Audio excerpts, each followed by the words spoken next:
अच्छा सिख खतरी उन्होंने बहुत ज्यादा बढ़िया। अच्छा ये के उधर मुसलमानों ने बढ़े या मुसलमान भी कोई मुसलमान भी बढ़ गए थे।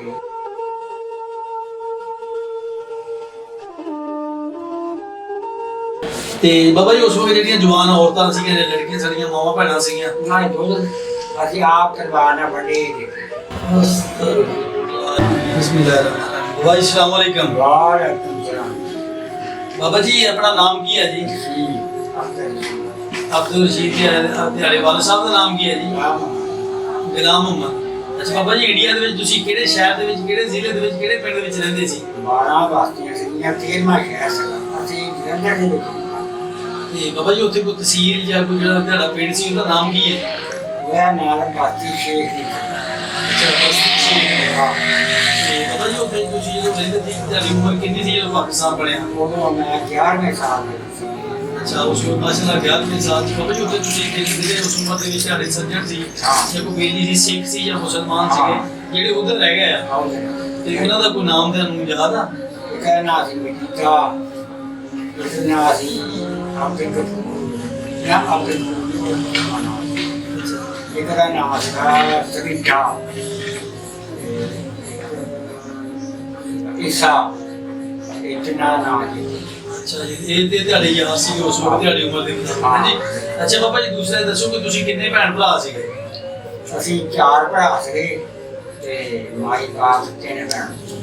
ਅੱਛਾ ਤੇ ਬਾਬਾ ਜੀ ਜੇ ਤੁਸੀਂ ਵਾਪਸ ਆਏ ਆ ਤੇ ਤੁਹਾਡਾ ਜਿਹੜਾ ਕਾਫਲਾ ਆਇਆ ਕਿ ਸਾਰਾ ਤੁਹਾਡਾ ਖਾਨਦਾਨ ਜਾਂ ਤੁਸੀਂ ਭੈਣਾਂ ਭਰਾ ਸਾਰੇ ਕਿਸ ਤਰ੍ਹਾਂ ਇੱਥੇ ਪਾਕਿਸਤਾਨ ਦੇ ਵਿੱਚ ਪਹੁੰਚੇ? ਕਿੰਨੀਆਂ ਦਾ ਇਲਾਜ ਤਕਲੀਫਾਂ ਮਿਲੀਆਂ? ਅਸੀਂ ਰਾਹ ਦੇ ਵਿੱਚ ਨਾ ਬੜੇ ਔਖੇ ਬੜੇ ਪਾਣੀ ਦੇ ਵਿੱਚ ਰੱਖਾ ਲੈਣੀਆਂ ਹੁੰਦੇ ਪੈਣਾ ਤੇ ਉੱਥੇ ਰਹਿ ਕੇ ਜਿਆਰੇ ਕਰਕੇ ਤੇ ਫਿਰ ਆਗਾ ਕਿਉਂ ਬੜੇ ਆ ਗਏ ਇੱਥੇ ਪਾਕਿਸਤਾਨ। ਫਿਰ ਅਸੀਂ ਕਹਿੰਦੇ ਅਸੀਂ ਜਾਣਾ ਰੋਸ਼ਨ ਵਾਲੀ ਅੱਗੇ ਸਿੱਖ ਸੀਗੇ ਇਹਦੇ ਵਿੱਚ ਰਾਜਪੁਰ ਦੇ ਸਾਨੂੰ ਕਹਿਣ ਵੀ ਆ ਜਾਂਦੇ ਖੋਲ੍ਹ ਵਿੱਚ ਵੜ ਜਾਓ। ਸਾਡੇ ਅੱਗੇ ਸਾਡੇ ਬੁੜੇ ਸਿੱਧੇ ਉਹ ਕਹਿਣ ਨਾ ਵੀ ਅਸੀਂ ਰੋਸ਼ਨ ਵਾਲਾ ਹੀ ਹੋਣਾ ਵਾ ਪਿੰਡ 'ਚ।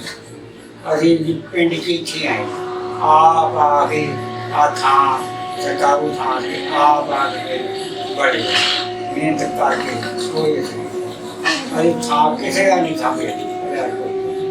ਜਿਹੜਾ ਉਹ ਦੋਸਤ ਬੰਦੇ ਸੀਗੇ ਸਾਡੇ ਨਾਲ ਦੇ ਉਹਨੇ ਖੈਰੋਂ ਮਕਾਨ ਸਾਂਭ ਲਿਆ। ਅੱਛਾ ਅੱਛਾ ਬਾਬਾ ਜੀ ਤੁਸੀਂ ਜਿਹੜੇ 4 ਭਰਾ ਸੀ ਤੇ 3 ਭੈਣਾਂ ਸੀ ਤੁਹਾਡੀਆਂ ਤੁਸੀਂ ਸਹੀ ਸਲਾਮਤ ਸਾਰੇ ਪਹੁੰਚ ਗਏ ਸੀ?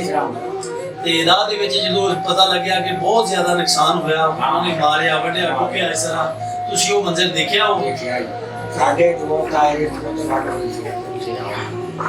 ਉਹ ਮਤਲਬ ਇੱਥੇ ਨਹੀਂ ਪਹੁੰਚ ਸਕੇ ਤੁਹਾਡੇ ਨਾਲ ਨਾ।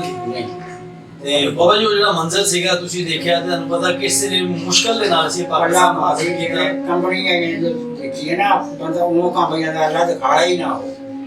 ਅੱਛਾ ਇੰਨਾ ਔਖਾ ਮਤਲਬ ਵਕਤ ਸੀਗਾ ਜਿਹੜਾ ਤੁਸੀਂ ਚੱਲ ਕੇ ਆਏ ਤੇ ਬਾਬਾ ਜੀ ਕਿਸ ਚੀਜ਼ ਦੇ ਉੱਤੇ ਤੁਸੀਂ ਚੱਲ ਕੇ ਆਏ ਸੀ? ਅਸੀਂ ਖੋਤਿਆਂ ਦੇ ਆਏ ਆ ਖੋਤਿਆਂ ਦੇ ਹੱਕੀ ਆਏ ਆ। ਫਿਰ ਰਾਤ ਅਸੀਂ ਸੜਕ ਤੇ ਗਏ ਫਿਰ ਗੱਡੀ 'ਚ ਆ ਗਏ ਆ ਬੜੇ ਔਖੇ ਇੱਥੇ ਮਜੇ। ਤੇ ਬਾਬਾ ਜੀ ਤੁਸੀਂ ਤਾਂ ਰਾਹ ਚੱਲਦੇ ਆ ਰਹੇ ਸੀ ਰਾਹ ਦੇ ਵਿੱਚ ਬਹੁਤ ਵੱਡਿਆ ਡੁੱਬਿਆ ਮਤਲਬ ਉੱਪਰ ਜਾਂਦੇ ਸੀ। ਕੌਣ ਲੋਕ ਸੀਗੇ ਜਿਹੜੇ ਇੰਨਾ ਵੜਦੇ ਡੁੱਬਦੇ? ਸਿੱਖ ਖੱਤਰੀ ਸਿੱਖ ਜ਼ਿਆਦਾ ਵੜਦੇ। ਅੱਛਾ ਸਿੱਖ ਖਤਰੀ ਉਹਨਾਂ ਨੇ ਬਹੁਤ ਜ਼ਿਆਦਾ ਵੱਢਿਆ। ਅੱਛਾ ਜੀ ਕਿ ਉਧਰ ਮੁਸਲਮਾਨੋਂ ਨੇ ਵੱਢਿਆ ਜਾਂ ਮੁਸਲਮਾਨ ਵੀ ਕੋਈ ਮੁਸਲਮਾਨ ਵੀ ਵੜਦੇ ਸੀ ਦੋਨਾਂ ਸਾਈਡਾਂ ਦੇ ਮੁਸਲਮਾਨ ਵੜਦੇ ਸੀ। ਤੇ ਬਾਬਾ ਜੀ ਉਸ ਵੇਲੇ ਜਿਹੜੀਆਂ ਜਵਾਨ ਔਰਤਾਂ ਸੀਗੀਆਂ ਲੜਕੀਆਂ ਸਾਡੀਆਂ ਮਾਵਾਂ ਭੈਣਾਂ ਸੀਗੀਆਂ ਨਾ ਦੁੱਧ ਅਸੀਂ ਆਪ ਕਰਵਾ ਨਾ ਵੱਡੇ। ਅੱਛਾ ਯਾਨੀ ਕਿ ਏਡਾ ਜ਼ੁਲਮ ਹੋਇਆ ਅੱਜ ਸਾਨੂੰ ਆਰਾਮ ਉਹ ਸਿੱਖਾਂ ਰਾਹ ਹੀ ਵੜਦੇ ਸੀ। ਅੱਛਾ ਤੇ ਉਹ ਜੇ ਸੋਗੇ ਅੰਨੀ ਹੋ ਗਈ ਸੀ ਮਾਈ ਉਹਨਾਂ ਇੱਧਰ ਆ ਕੇ। ਅੱਛਾ ਅੰਨੀ ਹੋ ਉਹ ਦੁੱਖ ਦੇ ਵਿੱਚ ਯਾਨੀ ਕਿ ਉਹ ਇਹਨਾਂ ਗਮ ਸੀਗਾ ਉਹਨਾਂ ਤੇ ਬਾਬਾ ਜੀ ਹੁਣ ਵੀ ਕਦੀ ਉਹ ਯਾਦ ਆਇਆ ਤੁਹਾਨੂੰ ਆਪਣਾ ਜਿਹੜਾ ਪਿੰਡ ਆਪਣਾ ਜਿਹੜਾ ਪਿੱਛੇ ਵਾਲਾ? ਉਹ ਨਹੀਂ ਭੁੱਲਦਾ ਉਹ ਯਾਦ ਹੀ ਰਹਿਣਾ ਮਰਦੇ ਜਮਾਂ ਤੇ ਕੋਈ ਯਾਦ ਹੀ ਰਹਿਣਾ ਬਸ ਦੇਖਿਆ। ਤੇ ਉੱਥੇ ਜਿਹੜੇ ਆਪਣੇ ਵਡੇਰੇ ਸੀ ਪਹਿਲੇ ਯਾਨੀ ਕਿ ਦਾਦਾ ਪੜਦਾਦੇ ਉਹਨਾਂ ਦੀਆਂ ਕਬਰਾਂ ਵੀ ਉੱਥੇ ਹੋਣਗੀਆਂ ਤੇ ਅੱਜ ਤੁਹਾਡਾ ਦਿਲ ਕਰਦਾ ਹੋਣਾ ਕਿ ਜਾਣ ਨੂੰ ਤੇ ਅੱਛਾ ਹੁਣ ਸਾਨੂੰ ਇਹ ਤੁਸੀਂ ਪੈਗਾਮ ਦੇਣਾ ਵਾ ਸਾਡੇ ਦੋਸਤਾਂ ਨੂੰ ਜਿਹੜੇ ਸਾਡੇ ਭਾਈ ਆ ਇੱਥੇ ਅਸੀਂ ਮਤਲਬ ਪਾਕਿਸਤਾਨ ਦੀ ਇੱਜ਼ਤ ਕਦਰ ਨਹੀਂ ਕਰਦੇ ਕੀ ਕਰਨਾ ਚਾਹੀਦਾ ਸਾਨੂੰ ਇੱਜ਼ਤ ਕਦਰ ਕਰਨੀ ਚਾਹੀਦੀ ਕਿ ਨਹੀਂ ਕਰਨੀ ਚਾਹੀਦੀ ਇਹ ਦੱਸੋ? ਉਹ ਸਾਰੀ ਗੱਲ ਕਿ ਕਿਸ ਤਰ੍ਹਾਂ ਤੁਸੀਂ ਹਾਸਲ ਕੀਤਾ ਪਾਕਿਸਤਾਨ? ਕਦੇ ਨਹੀਂ ਹੁਣ ਤੱਕ ਮਸੀਤਾਂ ਦੇ ਲੱਗੀਆਂ ਪਈਆਂ ਮੈਂ ਰੱਬ ਉੱਤੇ ਯਾਦ ਹੀ ਜਿਹੜੇ ਲੋਕ ਮੁਸੀਬਤਾਂ ਝੱਲੀਆਂ ਹਨ ਉਹਨਾਂ ਨੂੰ ਪਤਾ ਕਿ ਆਹ ਕਦਰ ਹੈ ਭਗਤਾਂ ਨੂੰ ਅਜਾਮ ਸਾਨੂੰ ਨਾ ਜਾਨੀ ਕਿ ਤੁਹਾਨੂੰ ਪਤਾ ਵਾ ਅਸੀਂ ਹਾਂ। ਤੇ ਬੇਕਦਰੇ ਲੋਕ ਸੀ ਹਾਂ। ਸਾਨੂੰ ਨਹੀਂ ਪਤਾ ਕਿ ਸਾਨੂੰ ਤਾਂ ਸਮਝ ਲਓ ਕਿ ਬਣਿਆ ਬਣਿਆ ਬਣਾ ਲਿਆ ਠੀਕ ਹੈ ਜੀ ਤੇ ਹੁਣ ਸਾਨੂੰ ਕਦਰ ਕਰਨੀ ਚਾਹੀਦੀ ਹੈ ਕਦਰ ਕਰਨੀ ਚਾਹੀਦੀ ਹੈ ਬਿਲਕੁਲ ਠੀਕ ਹੈ ਤੇ ਬਾਬਾ ਜੀ ਹੁਣ ਕਦੀ ਅਗਰ ਅੱਲਾ ਇਤਫਾਕ ਦੇਵੇ ਤੇ ਮਤਲਬ ਕਿ ਤੁਸੀਂ ਉਸ ਆਪਣੇ ਪਿੰਡ ਦੇ ਵਿੱਚ ਜਾਓ ਹਾਂ। ਤੇ ਆਪਣਾ ਘਰ ਤੁਸੀਂ ਪਛਾਣ ਸਕੋਗੇ ਆ ਸਾਡਾ ਆਹ ਨਹੀਂ ਸਾਡੇ ਪਛਾਣ ਆਉਂਦਾ ਰੋਸ਼ਨ ਆਏ ਸਾਡੇ ਤੋਂ ਨਾ ਅਖਲਾ ਰਹੀਆਂ ਨਾ ਦਿਨ ਰਹੇ ਆ ਨਾ ਉਹ ਥੋੜਾ ਰਹੀਆਂ ਉਹਦੀ ਪਛਾਣ ਅੱਛਾ ਵੈਸੇ ਉਹ ਤੇ ਕੀ ਬੜਿਆ